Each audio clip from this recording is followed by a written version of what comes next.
Hello viewers, इस channel के नए वीडियोस के लिए सब्सक्राइब करें और बेल आइकन दबाएं। स्वागत है आपका आपके अपने चैनल सुरीले गीत संगीत में। आज मैं आपको अहोई अष्टमी की कहानी सुना रही हूँ। अहोई अष्टमी को होई आठे भी कहते हैं। ये कार्तिक महीने की कृष्ण पक्ष की अष्टमी को आती है। स्त्रियां अपनी संतान के स्वस्थ जीवन व लंबी आयु के लिए इस व्रत को करती है। 7 दाने गेहूं के हाथ में लेकर इसकी कहानी सुनी जाती है। चांद निकलने के बाद अर्घ देकर खाना खा लें। अब मैं आपको होई की कहानी सुना रही हूँ। एक साहूकार था जिसके 7 बेटे 7 बहुएं और एक बेटी थी। सब कोई मिट्टी लेने गई तो मिट्टी खोदते समय ननद के हाथ से शाहू का बच्चा मर गया। तब शाहू माता बोली कि मैं तेरी कोख बांधूंगी। तब ननद ने सब भाभियों से कहा कि मेरे बदले आप कोख बंधवा लो। तो 6 भाभियों ने तो मना कर दिया, परंतु छोटी भाभी ने सोचा अगर मैं अपनी कोख नहीं बंधवाऊंगी तो सासू जी नाराज हो जाएंगी। इसलिए उसने अपनी कोख बंधवा ली। फिर उसके बच्चा होता और होते ही मर जाता। एक दिन पंडित को बुलाकर पूछा कि क्या बात है, मेरे बच्चा होते ही मर क्यों जाता है। तब पंडित ने कहा कि तुम सुरई गाय की सेवा करो। सुरई गाय श्याऊ माता की सहेली है, वह तेरी कोख छोड़ देगी, तब तेरा बच्चा जिएगा। बहू सुबह उठकर सुरही गाय का सारा काम कर देती। गौ माता ने सोचा कि आजकल कौन मेरी सेवा कर रहा है, ये बहुएं तो काम करती हुई लड़ाई करती रहती है। एक दिन गौ माता ने सुबह उठकर देखा कि साहूकार के छोटे बेटे की बहू है जो सारा काम कर जाती है। गौ माता बोली कि तेरी क्या इच्छा है जो तुम मेरा इतना काम करती हो, मांगो, तुम्हें क्या चाहिए। तब साहूकार की बहू बोली कि मुझे वचन दो। तो गौ माता ने वचन दे दिया। तब वह बोली कि श्याऊ माता तुम्हारी सहेली है और श्याऊ माता ने मेरी कोख बांध दी है, सो तुम मेरी कोख छुड़वा दो। तब गौ माता उसे 7 समुंदर पार अपनी सहेली के पास ले जाने लगी। रास्ते में धूप पड़ रही थी, सो वह एक पेड़ के नीचे बैठ गई। थोड़ी देर में एक सांप आया और पेड़ पर गरुड़ पंखनी के बच्चे थे, उनको डसने लगा।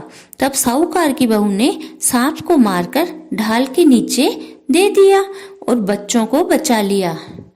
जब गरुड़ पंखनी आई तो साहूकार के बेटे की बहू को चोंच मारने लगी। तो वह बोली कि मैंने तो तेरे बच्चों को मारा नहीं, बचाया है। यह सांप तेरे बच्चों को मार रहा था, मैंने तो तेरे बच्चों को बचा लिया है। तब गरुड़ पंखनी बोली कि तुम्हें क्या चाहिए सो मांगो। साहूकार की बहू बोली कि 7 समुंदर पार श्याऊ माता रहती है, हमको उसके पास पहुंचा दो।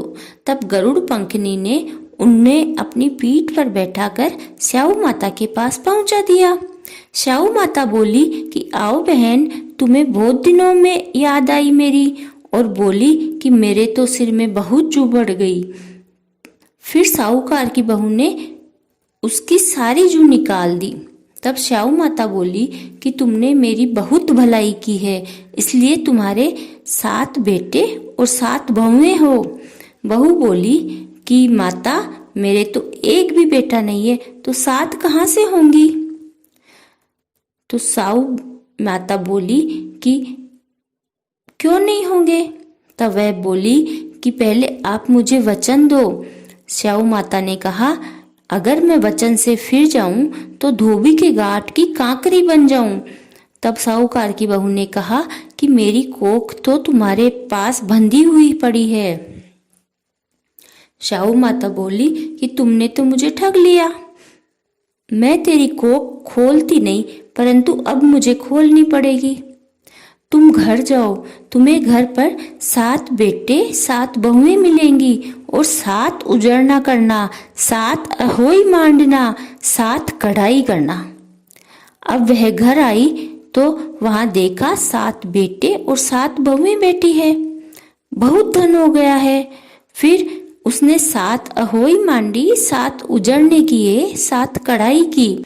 उधर सारी जिठानी बोली कि सब जल्दी जल्दी पूजा कर लो, यदि देवरानी ने देख लिया तो रोने लग जाएगी, तो पूजा नहीं होगी। थोड़ी देर बाद उन्होंने अपने बेटों से कहा कि तुम्हारी चाची रोई क्यों नहीं, जाकर देख कर आओ। बच्चों ने आकर बताया कि चाची के यहाँ अहोई मन रही है। तब जिठानियां दौड़ी दौड़ी गई और देखा तो वहाँ 7 बेटे और बहू बेटे हैं। तो जिठानियों ने देवरानी से पूछा कि यह सब कैसे हुआ। तब बहू ने बताया कि आप सबने कोख बंधवाई नहीं, पर मैंने कोख बंधवा ली थी, परंतु शाहू माता ने दया करके मेरी कोख खोल दी। हे शाहू माता, जैसे साहूकार के बेटे की कोख खोली, उसे बेटा दिया, वैसे सबको बेटे देना। कहानी कहने वाले, सुनने वाले और हुकारा भरने वाले सबको बेटे देना। बोलो शाहू माता की जय।